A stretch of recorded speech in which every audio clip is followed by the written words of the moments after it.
Hello everyone, welcome back to my channel Hena lifestyle. Hena লাইফস্টাইলে তোমাদের সবাইকে স্বাগত।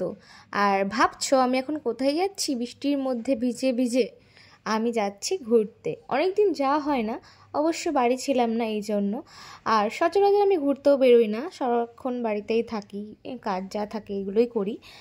সো আজকে মনে হলো যাই একটু ঘুরে আসি বরের সাথে, কারণ আজকে বরের ছুটিও আছে, সারাদিন বাড়িতেই ছিল।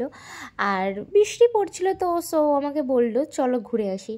তো বৃষ্টি পড়ছিল অ্যান্ড ছুটি ছিল, এই জন্য বললাম তাহলে চলো ঘুরেই আসি। তো আমাদের যাওয়ার একটাই ঠিকানা, সেটা হচ্ছে আমাদের কালনা 108টা শিব মন্দির। এই মন্দিরে আমি বিয়ের পরে থেকে আর এই পর্যন্ত প্রায় 1.5 বছর ধরে আমি তিন থেকে 4বার গেছি। আর খুব শান্তির জায়গা। তো মন্দির দেখে বেরিয়ে এসে একটু বিশালে ঢুকলাম, কারণ আমার কিছু নেয়ার ছিল আর বরেরও কিছু নিল। যখনই আমরা কালনা আসি তখনই আমরা এখান থেকে ফুচকা খাই। এখানে খুব সুন্দর ফুচকা বানায়, আর জানো 20 টাকার 6টা দেয়, কিন্তু খেয়েও তোমার অনেক ভালো লাগবে।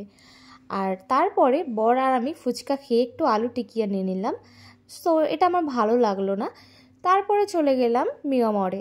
গিয়ে গিয়ে একটা পিৎজা নিলাম আর নিলাম 3টে স্যান্ডউইচ, ভেজ স্যান্ডউইচ। কেননা আমার শাশুড়ি মা উনি চিকেন খেতে পছন্দ করেন না, এই জন্য ওনার জন্য ভেজ নিলাম।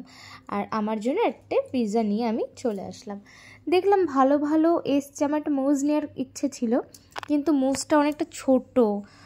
আসার পথে অনেক কাজ ছিল, সেগুলো করে নিলাম আর ঝটপট বাড়ি চলে আসলাম, কারণ বৃষ্টি পড়ছিল। তারপর শাশুড়ি মাকে আর আমার হাজব্যান্ডকে খেতে স্ন্যাক্সগুলো দিয়ে দিলাম। তারপর একটু কফি বানালাম, কেননা অনেকক্ষণ ধরে বলছিল একটুখানি কফি খাও। সো বাড়ি থাকলে কফিটা ভালো লাগে, অ্যান্ড মিল্ক চা মানে দুধ চা যেটা বলি, ওটাও খেতে ভালোবাসে, এই জন্য ওর জন্য এগুলো বানালাম।